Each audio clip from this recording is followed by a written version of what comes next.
Hi, everyone, and welcome to Adobe Live. My name is Flynn. I'm hosting today, and I hope you're having a wonderful day. Very excited to be joined once again by artist from Australia, Joy Chiang. Hi, Joy. How are you? Hi everyone, glad to be back. I'm jumping in really quick because we went through so much stuff yesterday, and I know you've got lots prepared for us today. So I wanted to kind of jump in and keep my rambling to a minimum. We are live though, everybody. So if you have any questions as we're going along, don't hesitate to throw them in chat and we'll try to answer them as best we can on the fly. We're live on Behance. We're live on YouTube. We're talking like all things AI, video, and I guess social sort of stuff today, which is really interesting. And I know Joy and I have been chatting about which app she was going to use today because there's quite a few. Like AI is kind of embedded in everything, as I'm sure everyone watching this video is aware of these days.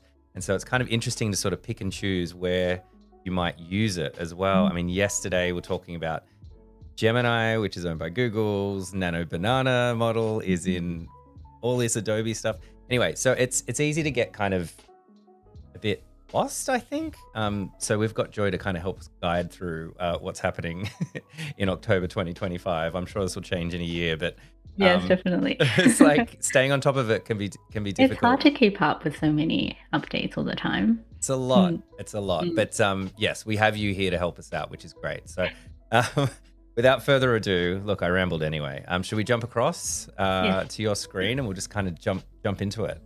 Yeah, so yesterday we kind of took off around this point where I kind of showed everyone how to incorporate products or anything that you want to incorporate into another image. It could be AI generated, it could be a photo, so it doesn't really have to be AI to AI. It could be real to real or, real to AI like this one. And then because it's already built into the programs that you're using, like Adobe, the Firefly boards, you can animate directly in here.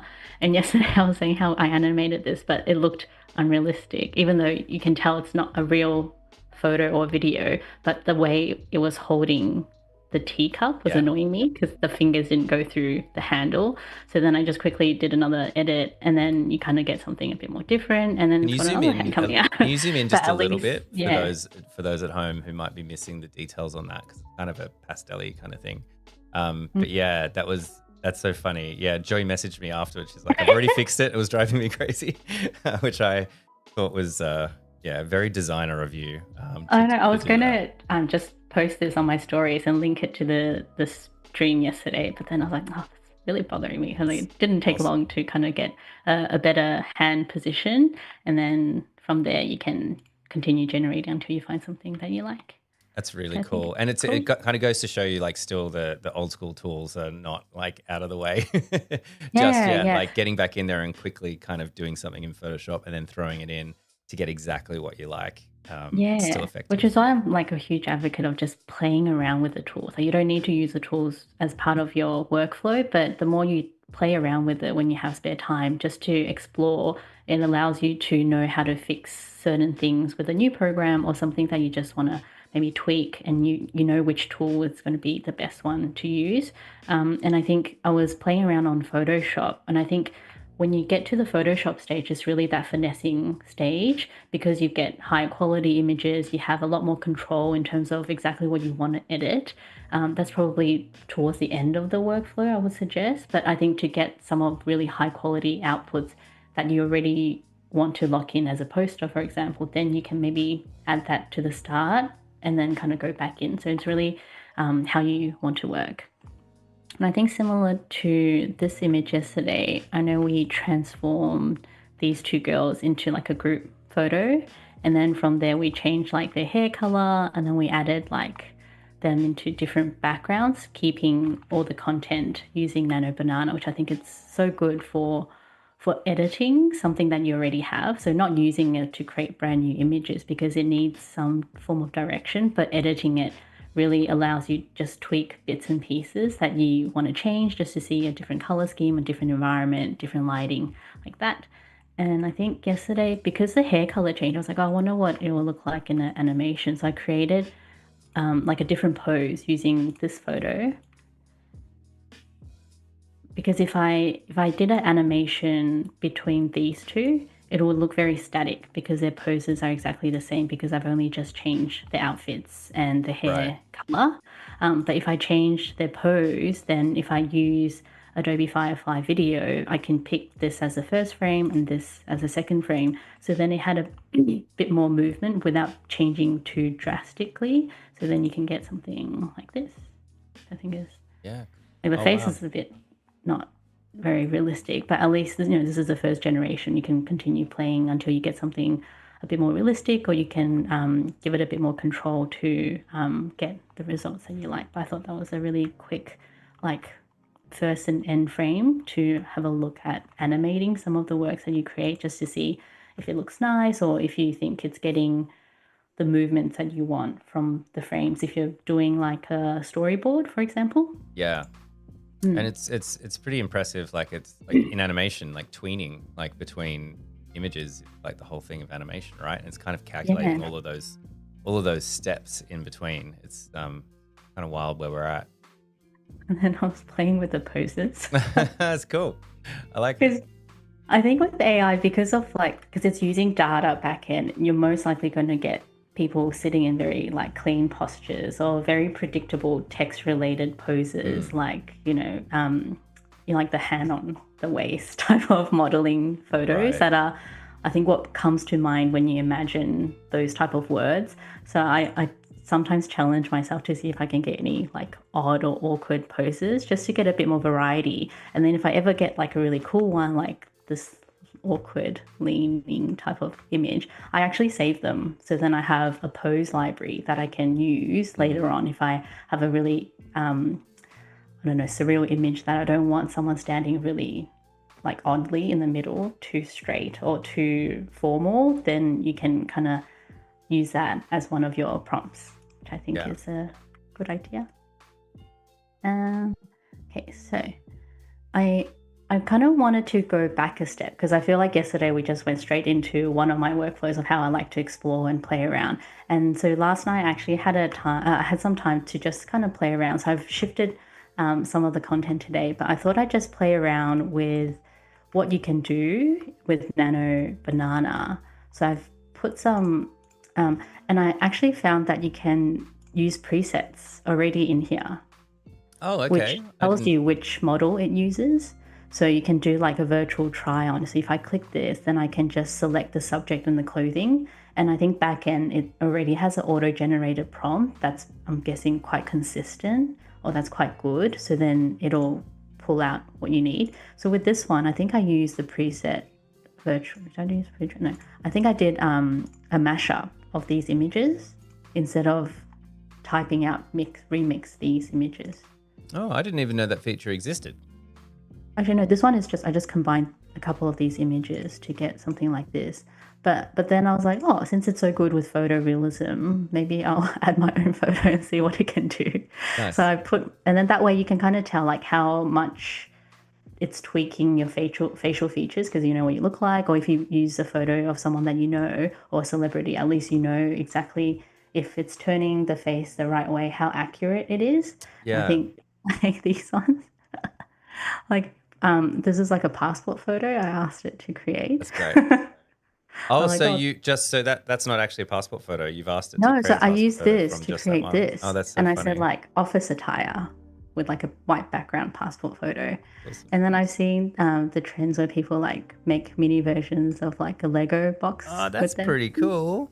Have you seen it? But it's taken the details of my dress and everything. And I Wow. was like putting a paintbrush, add some accessories. I think, yeah. Transform the character in the style of Lego minifigure box, add a handbag, girly accessories, and then next to the box have the, and then, that's the only prompt I gave it. And then you spat out this, which I think is so cute. Wow. Yeah. That's cool. I think sometimes people use AI, just for fun. Don't have to be a professional. But I think if Yeah. you have the right prompts or if you have the right images and what you want, it's pretty fun to play around with. Like I know my kids sometimes would be like, "Oh, can you show me a photo of this thing that doesn't exist?" And I was like, "Oh," and they're like, "AI." Can turn into like a little storybook for them. Yeah. So then, because in the presets I saw the virtual try on, then I I found like I think I had some old photos of like textured clothing. Oh yeah, so if I reload, I didn't type any of this. So this was preloaded because I used the preset. And I think I had an image of like a generation I created ages ago using like paint textures and splatters from a painting into Right. an outfit.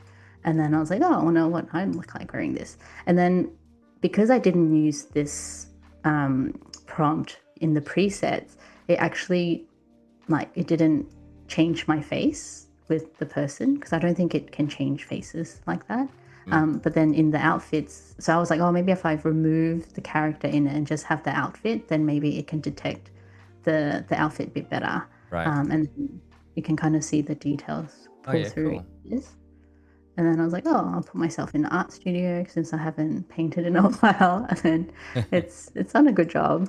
And then I was like, oh, so then when I used another image using the presets, it worked a lot better without having to tweak the wording because the presets already had it. It just looks really Right. warm. And then I found like a stock image of Adobe Stock. I think this is also AI generated, but it's like a winter type of outfit. I just wanted to see what it would do, but it's picked up the details of like the shirt and everything. Mm. I think you lose a bit of the detail. It's a bit pixelated, but in terms of understanding the context of where you are, what it would look like on, it's pretty good. I was like, oh, what if I zoomed out? And then it got a bit funny, like it put it over my dress, and then but it gave me boots. Oh yeah, you're like wading in the water, like in the like fountain at work or something. Yeah, like a doctor's type of Yeah. clothes. Yeah, but I thought this was a really interesting comparison just to see what it would pick up. I think when I tried adding this headpiece to mine, it just kind of cropped out some of the details and put it on my head instead of me in this. I think yesterday you're talking about like AR filters. That's what it looks like to me, like a static Yeah, yeah. AR filter. Like it's like, yeah. Yeah, but I think if I were to create an AI AR filter, I could then crop this out and then match it to the program, and then it'll follow your head, which I think is pretty cool. This actually looks like one of the ones that I've made previously, which I think is pretty cute. So then, and then I tried the mashup with some of these images that I had on a mood board. And I think when you have too many things going on with too many different color palettes and too many different images, it doesn't really look cohesive, or it's trying to put too many things because there's so many flowers, there's so many little intricate details. I think it gets a bit confused. So sometimes less is more. Right. But also with the presets, when you do mashup, you can load up to 4. Whereas if you just use the prompt, I think it's capped at 3. Oh, interesting. Okay. Maybe I think it knows if you put too much, it's actually not going to work. Yeah. Yeah. And then I think this one, I think with similar. Oh, I tried text because yesterday we had some text come through in the poster prompt, Yeah. and then the text was quite clear. And with this one, I just wanted to see if it would like create text illusion in the shape of the flower, kind of following the image. And some of the words that it's put in, like it's not. It actually looks right. pretty written. And I was like, if I scaled it up, the texts are also like the spelling's correct. It makes sense. Like bloom, and it picked like floral related words, which I think Wow. turned out really nice. I'm sure if you kept playing with this style, you could probably get it just as like a graphic text. But because I've added the images in it, it's trying to incorporate everything as well as the new prompts that I've added. But you can get some really cool effects and visuals this way, like Vessel of Dreams, Yeah. which I think turned out really nice. Really cool. And we were Yeah. talking yesterday about kind of putting your artwork in and then sort of designing in this space, creating in this space and being really experimental and then thinking, oh, maybe it's like, okay, great. That's the concept. I'm going to take that and I'm going to, use Photoshop to kind of illustrate it, or I want to paint that. Maybe you want to get rid of the flowers in the background and try to construct the flowers out of the typography. So it's kind of, you have a different vision and keep iterating on it until you get something. Definitely. Like in this one, if I were to create a graphic text in the shape of like a blooming floral, this kind of gives me a sense of which font size I like best. I probably really like the larger text because then you can really see the petals and the shapes around it. Whereas the little ones, it's a little bit too detailed. So I think this is really good before you jump into the details and start creating something from scratch. You've got some ideas of what that composition could look like, which I think is really handy. I think this one was definitely a mashup. Yeah, like I didn't type all of this prompt because this is the presets that it actually tells you from the first image, which I think is really good. Sometimes when you see a really good image, being able to see the prompt that you've used, you can kind of tell what kind of direction it needs and how much detail you can put in. And some of these would say, keep it its exact same shape, branding, texture, color, and finish. So these are the things if you want to keep for your other one, you can use that in your own prompt. So it's always helpful to understand. So I'm glad that when you load the generated image, it gives you the context. Whereas if you just use a presets, you don't really know what's happening. You just select the image. But for beginners, that's probably the easiest thing to just experiment with. You're not really thinking about what you wanted to do. You just want to remix everything, which I think turns out much nicer than if you use the Firefly remix, because I don't know, maybe it's a back-end prompt that might need tweaking. It kind of gives you a whole wide of like other things that you didn't ask for sometimes. Right. Mm. And did you, like, I know you've been prompting for a long time, but like you mentioned that when you use those presets, it came with all of that text. That's kind of interesting as well to see how the prompts are structured. Like I saw brackets. I don't think I've ever prompted with brackets before, like kind of saying, I can sort of just read it here, but it's like from the first image, the scene photo. The scene photo. It's like and being the crop very photo. prescriptive and specific. I don't know the right word for that, but yeah, it's like replace the original products and the S like is giving it the So this is ability really to be an helpful. individual or pluralized. And I'm like kind of like, oh, that's almost like looking into the back end of how it It is. thinks. Yeah, like when I first started using Nano Banana to kind of remix a couple of images, I really wasn't sure how you would reference each photo. I was like, the person from the first photo, the person from the second photo. I wasn't sure if it was going to confuse it. But then in this sense, it kind of gives the scene photo some context that you just want the background. And then the second one is the product one, which is the focus, which I think is really helpful and handy to know for future ones. Yeah. Okay, I'm going to speed run some of this stuff so we can get to the fun bits. Oh, another one, I was like, oh, with my physical paintings, this is a styled photo. This is actually one of my paintings in a client's home. And I was like, oh, what if I had it input another one of my paintings and scale it up to this size in their living room? What would it look like? And then it did a really good job. Like it kept everything, the shadows, the scale. It even expanded the artwork Right. because it was a square image that I cropped just to see what it would look like. And then you can like give it direction to have a wooden frame around it, or you can give it a secondary frame, which is pretty realistic. That's pretty cool. So if your home decor needs, if you want to see what different artwork might look, Yeah, not bad at handy. all. Like you can take a picture of your living room and change the wall color if you ever wanted to like color drench your whole room just to see what it will look like and pick the right shades. I should do that. And then I had another dress I had created using like a painted texture. And then I combined these two for it to give me this one. Because I was like, oh, I wonder if I change the material using the artwork canvas type of thing. It lost some of the details around the shadows and things. But, in terms of stretching it onto this dress and this material, and I changed the background, it did a really good job at like combining the two. Oh yeah. Like some of the drippy details from the artwork came through.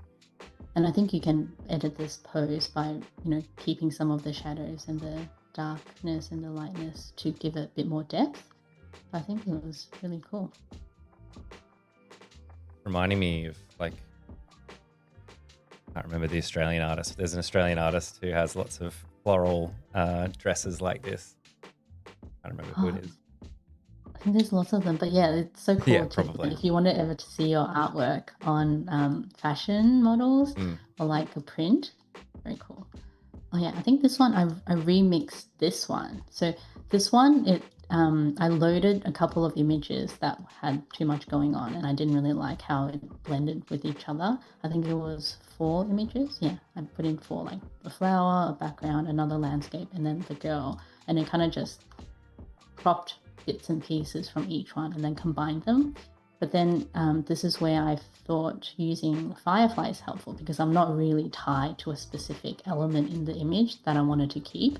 So I remixed it using Firefly, and then it kind of kept the color intensity and the rough idea of it with like the moon motif and all of this floral stuff. And I think some of these images came out much nicer. Amazing. Yeah. Mm. Like, and then some of these I was like, oh, I quite like how the models posed within the scene. That makes it make sense, and Right. with the fluid. And so I might keep that as a composition for another edit if I wanted something with like a moon in the background and flowers in the foreground, for example, like this one. And there's so much harmony in the colors and the composition, right? Like they almost like they look like they're from a series or like a, I don't know why my mind goes here, but like almost like a playing card deck, and someone's kind of sort of rendered these all together, and it's like a Yeah. modern version. I normally don't like the remixes Firefly creates because I have something in mind. But then if you use another model and you get an image that you don't really like, it's actually quite good testing it with a couple of other models just to see if you have other styles come through. And this one I think is one that worked out really well. This blue skin girl is pretty cool. And then you can throw this back into Nano Banana to then tweak it, or in Photoshop directly, certain elements, and add things back in. Okay, so because I kind of started with the moon motif, it was Chinese Mid-Autumn Festival this week. So I was like, oh, maybe if I created like a poster, like a surreal poster of like the moon, maybe with a rabbit or something, it could be pretty cool to animate in Adobe Express. So I found some of these images that I've kept. I really like this kind of muted color scheme, and it kind of gives that surreal look a bit more kind of like posterly style. This was kind of from the same series as the girl we played around holding the teapots yesterday, like kind of quite vibrant colors, a little bit flat, but it doesn't look too cartoonish. And then I wanted to, so I combined these, and I actually said Mid-Autumn Festival surreal poster, and it added like 中秋节, which is Mid-Autumn Festival in Chinese in calligraphy, which I think was really, and the writing is like pretty accurate. It's pretty good. Yeah. Okay. Yeah. I was like, that's very nice. Initially, I tried putting this girl directly in this photo and it just kind of cropped it. It didn't really blend them together. I wonder if I use the presets for mashup, if that will change it to a better image. Let it load.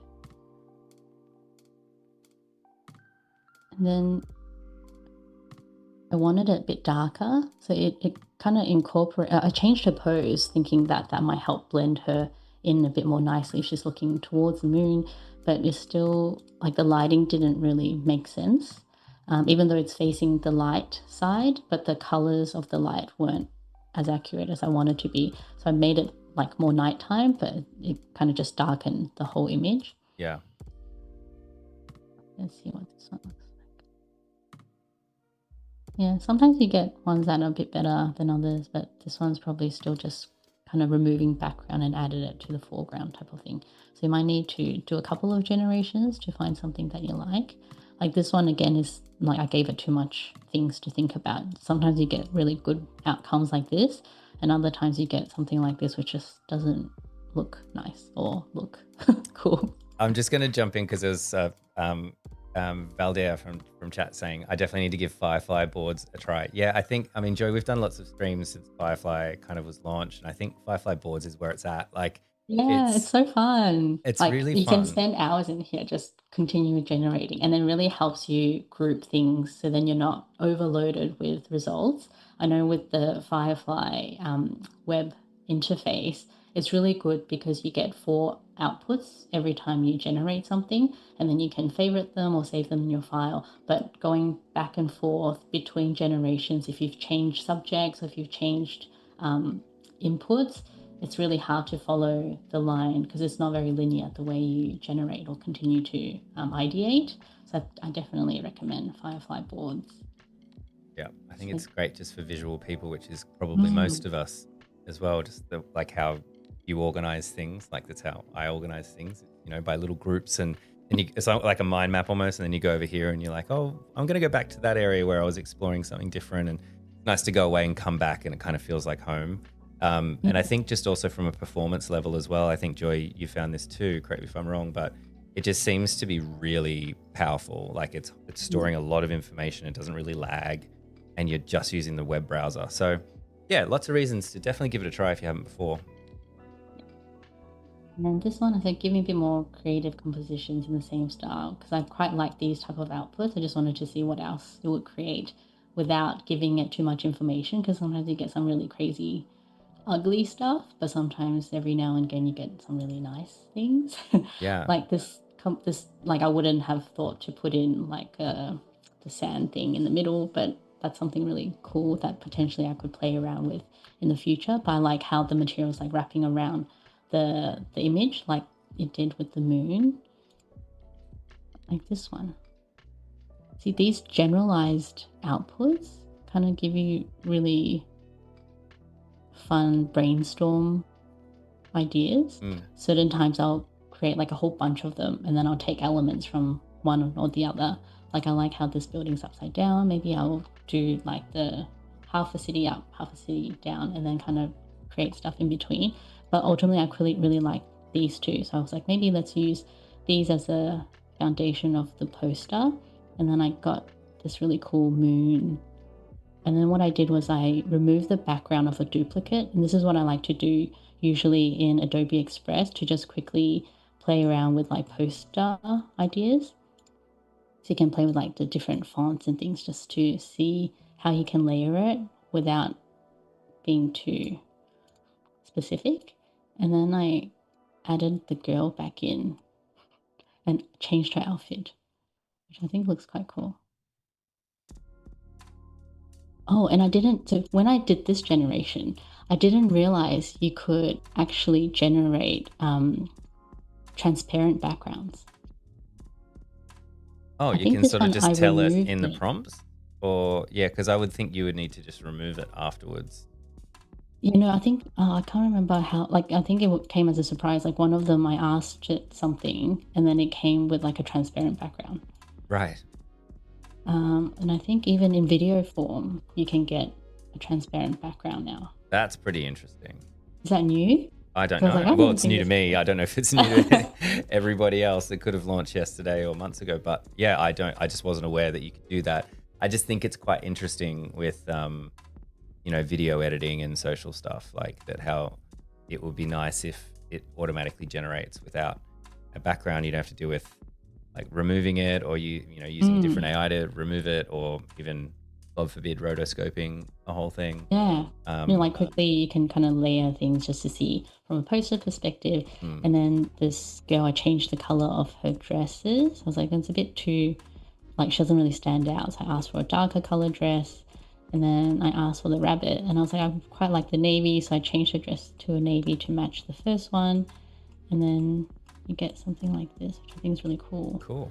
And then using animate, I just wanted like the bit to move. Yeah. This is like the first iteration, but if you use a program then like Adobe Express, it gives you a bit more, like without using the whole board to create something small like an animation. Because I know when I sent you the image after I exported it, the size was huge, and I had the same problem yesterday. I don't know why. It's Yeah. exporting things like this huge canvas size. So kind of dictating the existing canvas size in Adobe Express is really helpful. I think So I still have the original file. I'm going to find it. I'll tell you exactly how big the one file was from you. That provided, I swear. Oh, it's not coming up as big. Oh yeah, no, here we go. 76.6 megabytes oh, it's as huge. a PNG. That's pretty big. That's massive, and the details are not that clear. Right. Yeah. So there's a lot of information in there that probably doesn't need to be there. Yeah, definitely not. Yeah. Yeah, so I'm not sure if people have seen this like trend on Instagram where it helps you stop scrolling by putting in some of the like the bottom of the Instagram feed, so then it breaks up your image. But this is a really quick way you can animate something. So on the base layer, I've got one of the images I exported from the remix before. I kind of removed the girl and the rabbit because I think I didn't want the animation to cover it for ease, but I can add it back as a separate layer now that I know you can export with transparent backgrounds and including video. I added like a quick snippet of like my existing Instagram feed of a post that I did, and then that animation here, I just exported it and matched it to where it would fit roughly over. So this goes on top, so it animates. And then the reason I added another moon animation here, I found this in the stock images video folder and changed the opacity, is to cover up like this bit where you get like a really harsh line from the stop of the top of this. I think once it starts animating, you can see exactly where the crop was. I think I've removed it down a little bit. So if I move it, no. Oh, okay, I see. Yeah. You know what I mean? Like you can kind of see, if I delete this, you can kind of see it's not very seamless. It looks a bit stupid. But it's interesting because you probably won't really pick it up that much on, when you're scrolling at 400 miles an hour. Like it's kind of good enough. It's like if it was an animated thing at a festival, you'd have to get it perfectly right. But you kind of get away with social things like these experiments. It doesn't really need to be perfect. Yeah. And plus, like if two people see it, like who cares? Yeah. But it's just a bit of fun. But this was this took me 5-10 minutes. And then I've shared this in our previous streams before where I've made animations just using Adobe Express where I've added like a water video to give it some rippling effect. So then it just brings the whole image to life a bit more so that it's not just stagnant. Because generally when you see something with water, you like expect it to move or ripple a bit. And then I duplicated the background image again to pull some things to the foreground, like the trees and the mountains, so that it goes on top of the water. So then when you play the whole animation, it looks a bit more seamless, which I think is pretty cool. That's so cool, yeah.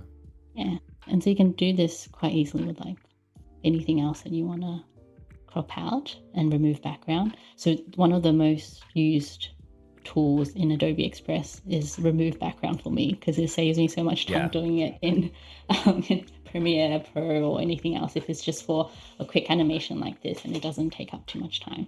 And usually if you had an idea in mind of cropping it out for something like this that you want to bring to the foreground, I would always regenerate it with an easy background for it to crop to make it easier to like a white background or a black background or something like that. I wouldn't pick something very heavy and busy because then you'll get patches and it won't come out very crisp. That's cool. Have you posted either of these? I haven't. You haven't? Okay. I'll be curious to see how they go. I feel like okay, I'll post one or two of them and just see what they look. Yeah, it's cool. I've seen it before. It's quite funny because when Instagram video first came out, one of the first trends was something similar to this. Was people copying exactly this bottom part, but it was just the top. And I remember very well someone kind of doing this, stepping out and then picking up their comment section. They like shook it to make it clean and put it back, and it looped.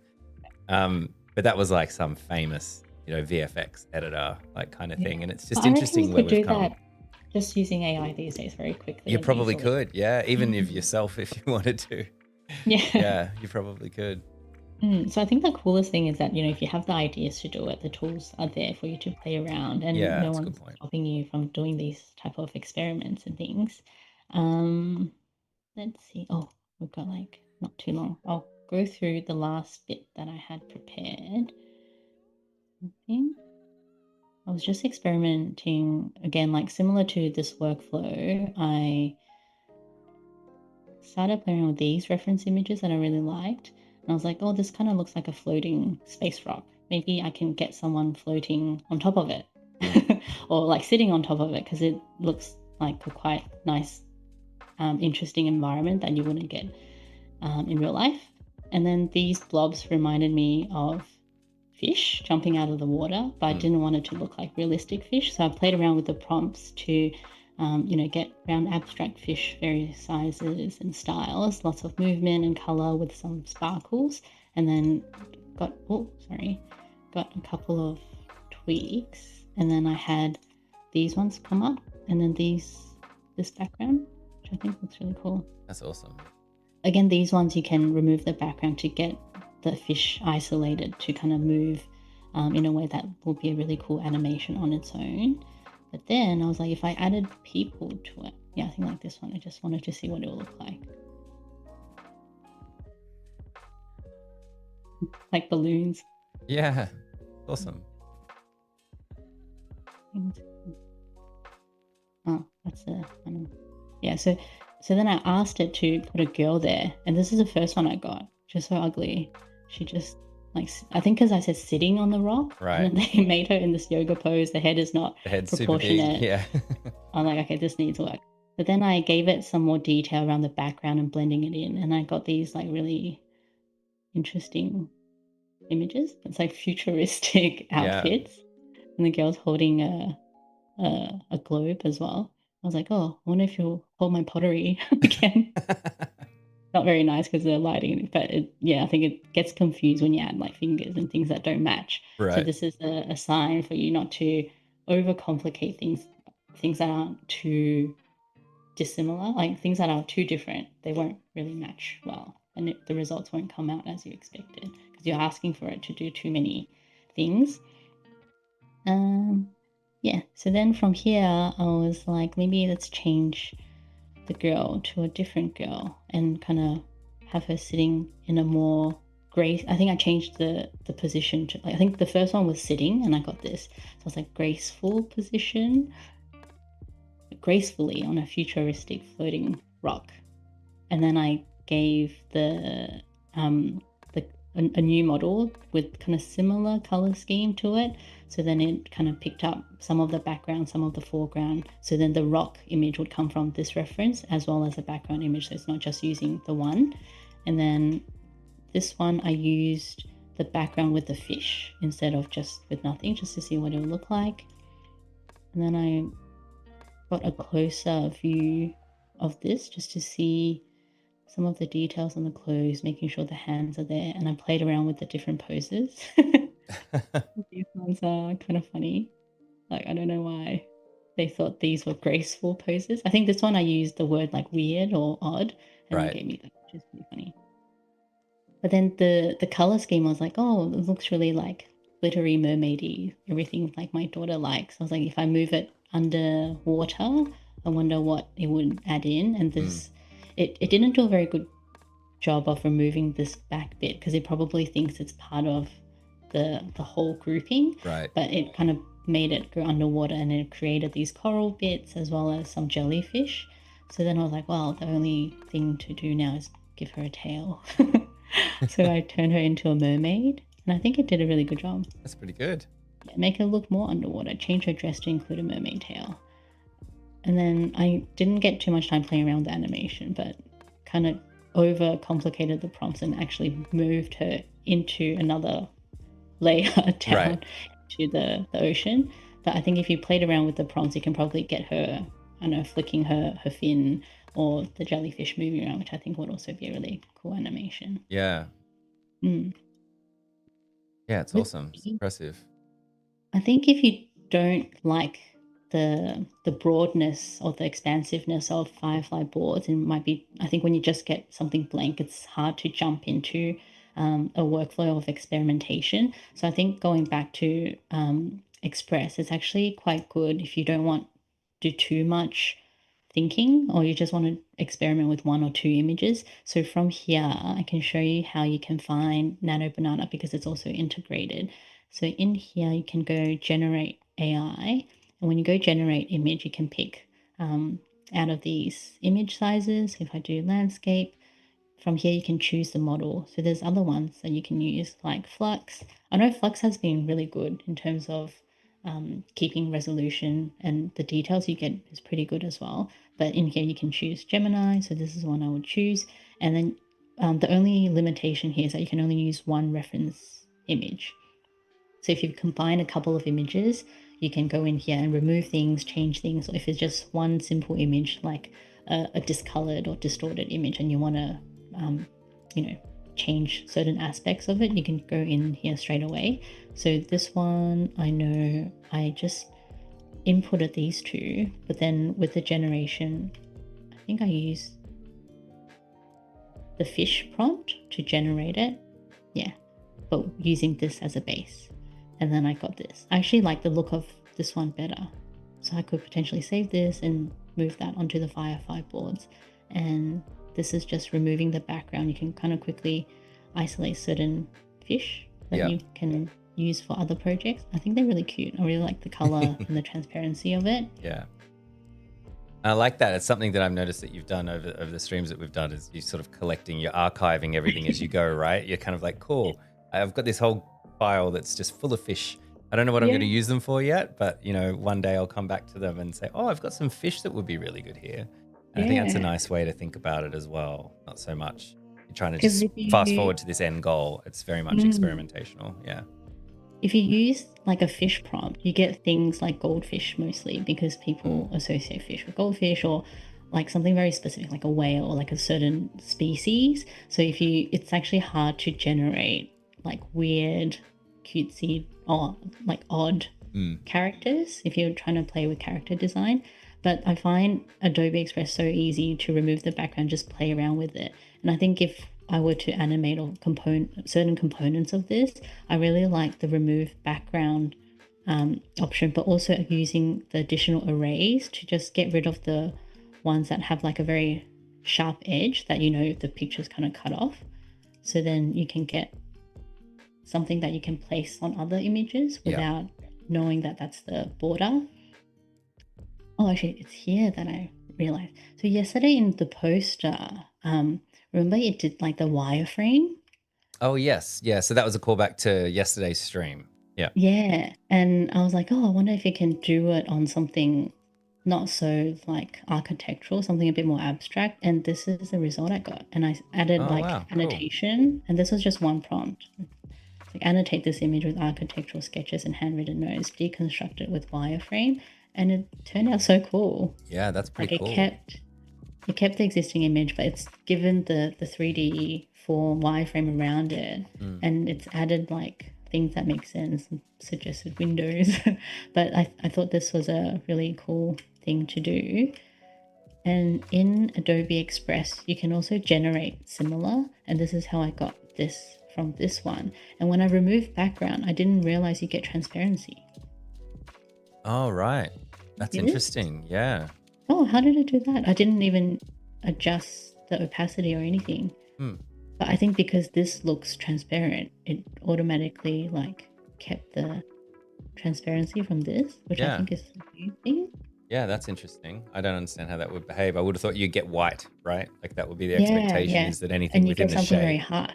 So this is amazing. Like I didn't think you could do this. Also impressive move background. Yeah. Who's doing that? Is Firefly doing that? This is where we're getting. It's like which bit is actually doing that? I think it's Firefly, because that's when I discovered the transparent videos as well. Or when I don't know if I can find it. I feel like I might have. I mean, that's where we are, right? Like it's kind of changing so often. It's changing every day. Like this transparency. Like if it's understanding that white can be transparent and you want something transparent, it's just as easy for it to generate transparent pixels as it is a colored pixel. So once it figures that out, yeah, you could get perfectly removed from background images and also videos, which is pretty crazy. A bit of a breakthrough, I think.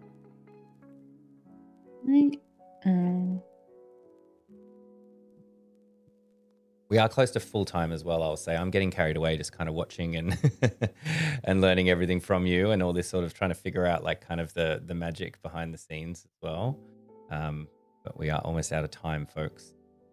I think I've done most of the sharing today. Right. I just wanted to test if I use the existing transparent image in Firefly video, if you'll do the same thing that I thought you could do. Right, but that's generating now. I hope everyone enjoyed some of the learnings and got something out of it. Yeah, definitely. I did. I mean, it's always fun to kind of sit down and, have these experimentations. I got a warning of it. Not working.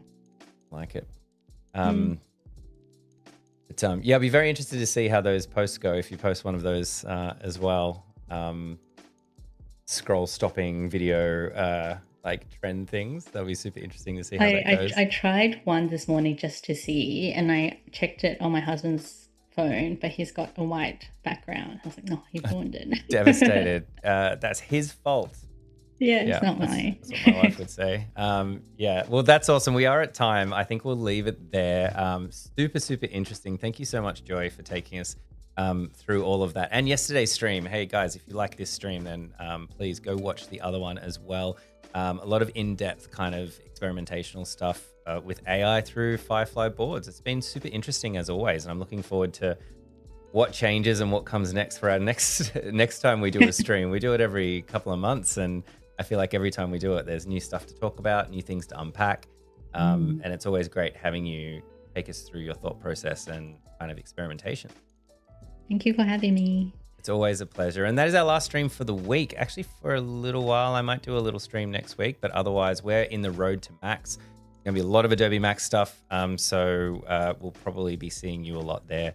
Very excitingly, we're going to be doing a watch party from the studio in Sydney, which is going to be lots of fun. So we'll see you all there. But thank you so much for this stream, Joy, and yesterday's stream. Thank you all for watching and listening, and we'll see you next time on Adobe Live, Asia Pacific. Bye.